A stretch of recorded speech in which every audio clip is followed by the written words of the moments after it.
Sistem pengendalian manajerial yang sesuai dengan prinsip syariah serta teknik evaluasi kinerja dan indikator utama. Yang pertama, sistem pengendalian manajerial dalam prinsip syariah merujuk pada rangkaian prosedur dan praktik yang diterapkan untuk memastikan bahwa kegiatan manajerial dan operasional suatu organisasi sesuai dengan prinsip-prinsip hukum syariah. Beberapa aspek utama di dalam sistem ini adalah: 1. Kepatuhan terhadap syariah, memastikan semua aktivitas bisnis sesuai dengan hukum Islam, termasuk larangan riba, gharar atau ketidakpastian, dan maisir atau perjudian. Yang kedua, akuntabilitas dan transparansi, mengidentifikasi dan mengelola resiko yang mungkin bertentangan dengan prinsip syariah, serta dampak sosial dan ekonomi dari keputusan manajerial. Yang ketiga, partisipasi stakeholder, melibatkan semua pihak terkait termasuk pemegang saham dan masyarakat dalam proses pengambilan keputusan. Yang keempat, pengelolaan risiko, mengidentifikasi dan mengelola risiko yang mungkin bertentangan dengan prinsip syariah, serta dampak sosial dan ekonomi dari keputusan masyarakat. Yang kelima, keadilan dan etika, menekankan pada praktik bisnis yang adil dan etis sesuai dengan nilai-nilai Islam.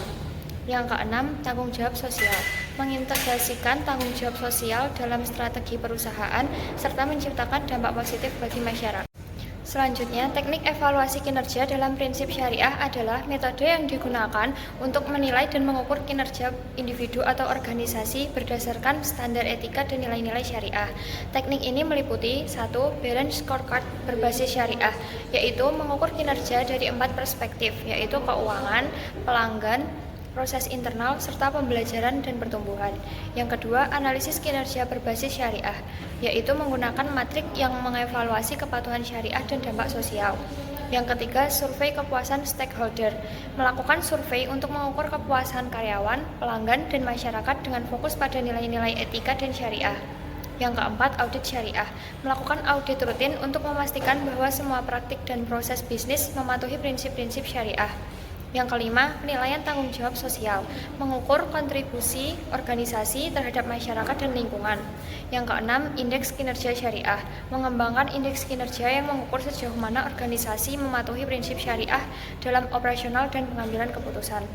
Yang ketujuh, Key Performance Indicator atau KPI, menetapkan KPI yang secara eksplisit mencakup elemen-elemen pelanggaran syariah dalam operasi serta langkah-langkah mitigasi yang sesuai. Selanjutnya ada indikator utama. Indikator utama yang sesuai dengan prinsip syariah dapat mencakup berbagai aspek yang mencerminkan kepatuhan terhadap nilai-nilai Islam dan dampak sosial. Berikut adalah beberapa indikator kunci. 1. Kepatuhan syariah, persentase kebijakan dan praktik yang telah diaudit dan memenuhi standar syariah. Yang kedua, kinerja keuangan syariah, rasio profitabilitas tanpa elemen riba, misalnya profitabilitas bersih dari investasi syariah. Yang ketiga, indeks kepuasan pelanggan, tingkat kepuasan pelanggan terhadap produk dan layanan yang sesuai dengan prinsip syariah. Yang keempat, dampak sosial, jumlah kontribusi terhadap program Corporate Social Responsibility atau CSR yang berbasis syariah. Yang kelima, kesejahteraan karyawan, tingkat kepuasan karyawan dalam aspek yang sesuai dengan prinsip syariah, misalnya keadilan dalam remunerasi. Yang keenam, inovasi produk, jumlah produk baru yang diluncurkan dan telah diuji kepatuhan syariah, persentase produk yang memenuhi kriteria syariah dalam kategori tertentu. Yang ketujuh, pengelolaan risiko syariah, jumlah risiko yang diidentifikasi dan dikelola terkait dengan kepatuhan syariah.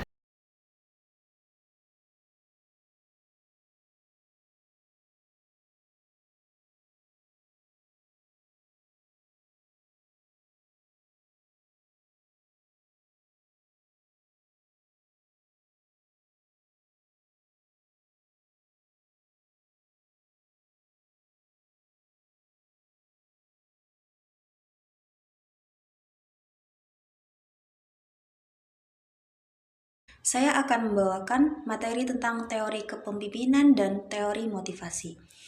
Teori kepemimpinan adalah metode yang menjelaskan bagaimana sih seorang pemimpin itu bisa mempengaruhi dan mengarahkan suatu kelompoknya untuk mencapai tujuan bersama.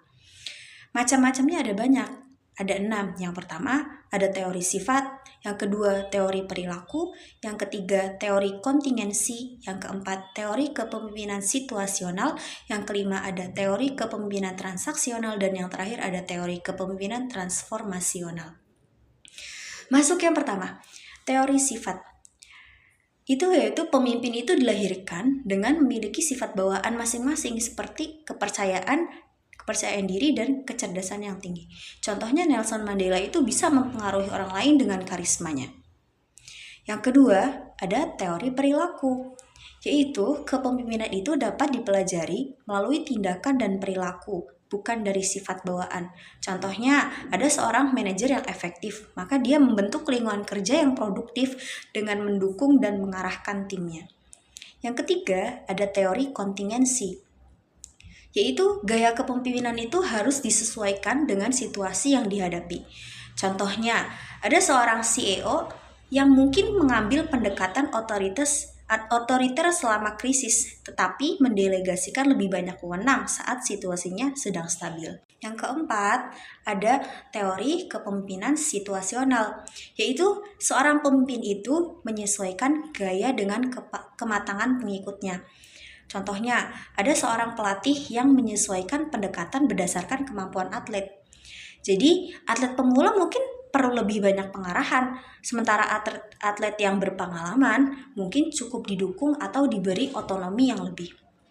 Yang kelima, ada teori kepemimpinan transaksional, yaitu berbasis pertukaran imbalan atau hukuman. Contohnya, ada seorang supervisor yang memberikan bonus kepada karyawan yang mencapai target penjualan dan memberikan sanksi bagi yang nggak mencapai target. Yang keenam, ada teori kepemimpinan transformasional, yaitu pemimpin itu menginspirasi dan memotivasi untuk tujuan jangka panjang.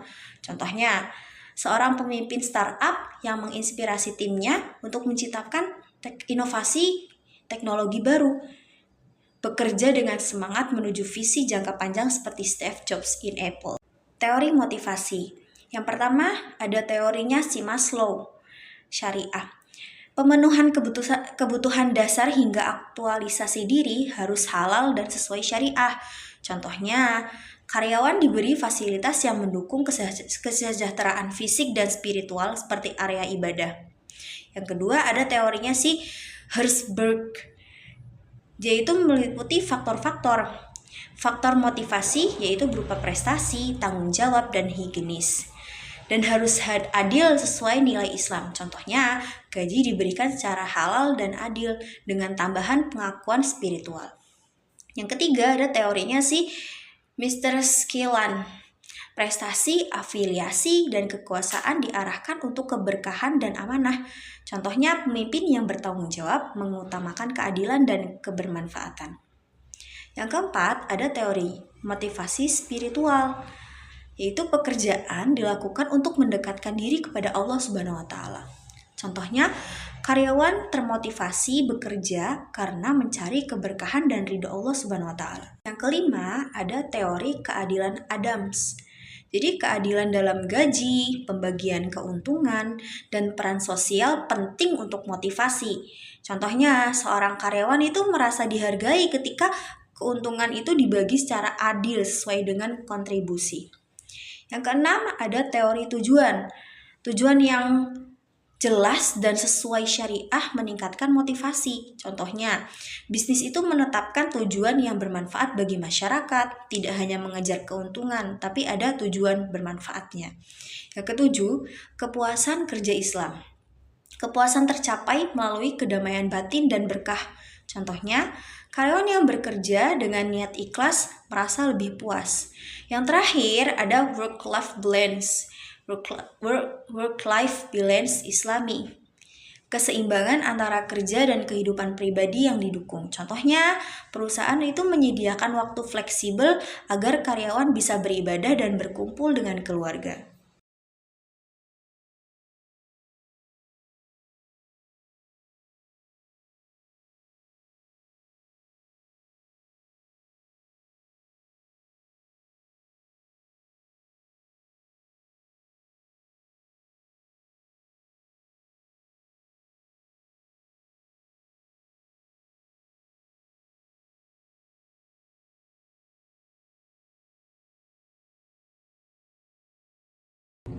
Langkah-langkah dalam pengambilan keputusan manajerial ada 8, yaitu 1. Mengidentifikasi suatu masalah. yaitu mengenali masalah yang terjadi pada kondisi tersebut.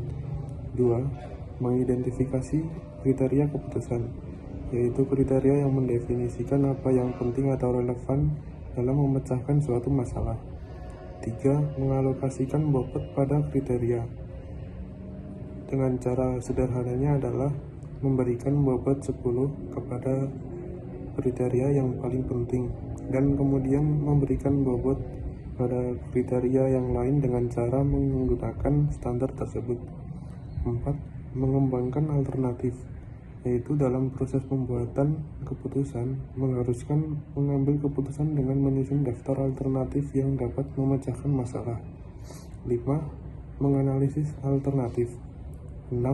Memilih sebuah alternatif, yaitu mencari sebuah alternatif terbaik. 7. Mengimplementasikan alternatif dengan menerapkan sebuah keputusan dalam suatu tindakan. Dan yang terakhir, 8. Mengevaluasi efektivitas keputusan. Pengambilan keputusan sesuai prinsip syariah. Proses pengambilan keputusan yang sesuai dengan prinsip syariah menekankan pada etika, moralitas, serta kepatuhan terhadap hukum-hukum Islam. Selain itu, analisis risiko dan dampak dari keputusan tersebut juga harus sejalan dengan tujuan menjaga keseimbangan antara keuntungan duniawi dan kebahagiaan akhirat. Berikut adalah langkah-langkahnya. 1. Identifikasi masalah atau peluang. Langkah awal dalam pengambilan keputusan adalah memahami masalah atau peluang yang dihadapi. Dalam konteks syariah, masalah tersebut harus diperiksa untuk memastikan bahwa tidak ada unsur yang melanggar prinsip-prinsip syariah, seperti riba, gharar, masyir, atau barang haram. 2. Pengumpulan dan validasi informasi. Setelah masalah diidentifikasi, informasi yang relevan harus dikumpulkan dan diverifikasi. Penting untuk memastikan bahwa sumber informasi yang digunakan dapat dipercaya dan tidak melibatkan tindakan yang melanggar syariah, seperti praktik curang atau penipuan. 3. Analisis alternatif keputusan. Di sini berbagai opsi keputusan dianalisis. Setiap alternatif harus diperiksa berdasarkan kesesuaian dengan prinsip-prinsip syariah. Analisis ini juga memperhatikan nilai-nilai kemaslahatan dan mencegah kemudaratan. Alternatif yang dipilih harus memberikan manfaat yang optimal bagi semua pihak yang terlibat dan tidak mengandung hal-hal yang diharamkan. 4. Musyawarah. Dalam pengambilan keputusan syariah, musyawarah merupakan langkah penting. Prinsip ini didasarkan pada konsep syura yang mengedepankan keputusan yang diambil melalui dialog dan pertimbangan banyak pihak untuk mencapai keputusan terbaik. Musyawarah dilakukan untuk mendapatkan masukan dari para ahli atau pemimpin yang memahami kaidah syariah. 5. Tawakal. Setelah keputusan dibuat, prinsip tawakal dilakukan, yaitu berserah diri kepada Allah Subhanahu wa Ta'ala atas hasil dari keputusan tersebut. Tawakal menunjukkan bahwa manusia berusaha semaksimal mungkin, tetapi hasil akhir tetap berada di tangan Allah Subhanahu wa Ta'ala. Yang berikutnya, analisis resiko dalam keputusan syariah. Yang pertama, resiko halal haram. Pastikan keputusan tidak melibatkan aktivitas yang diharamkan, seperti riba, gharar, maisir, atau produk yang tidak halal. Yang kedua, resiko gharar, ketidakpastian. Hindari keputusan yang mengandung unsur ketidakpastian yang berlebihan. Misalnya dalam kontrak, syarat dan ketentuannya harus jelas untuk menghindari kerugian yang tidak adil. Yang ketiga, resiko reputasi. Keputusan harus memperhatikan dampaknya terhadap reputasi perusahaan atau individu, khususnya dalam menjaga citra sebagai entitas yang taat pada prinsip-prinsip Islam. Yang terakhir, resiko keuangan. Resiko keuangan yang tidak sesuai dengan syariah, seperti investasi dalam produk yang tidak halal, harus dihindari. Resiko ini termasuk volatilitas pasar dan ketidakpastian yang tidak sesuai dengan prinsip syariah. Selanjutnya, dampak keputusan syariah. Yang pertama, dampak sosial. Keputusan yang sesuai syariah harus mempertimbangkan dampaknya terhadap masyarakat luas. Kemaslahatan umum harus diprioritaskan. Yang kedua, dampak ekonomi. Keputusan syariah yang tepat akan mendorong distribusi kekayaan yang adil dan menghindari eksploitasi pihak yang lebih lemah. Yang terakhir ada dampak lingkungan. Syariah mendorong keseimbangan antara manusia dan alam. Keputusan harus mempertimbangkan dampak ekologis dan berkontribusi pada keberlanjutan lingkungan. Dengan mengikuti proses pengambilan keputusan berbasis syariah ini, resiko dapat diminimalkan dan dampak positif terhadap individu, masyarakat, dan lingkungan dapat tercapai.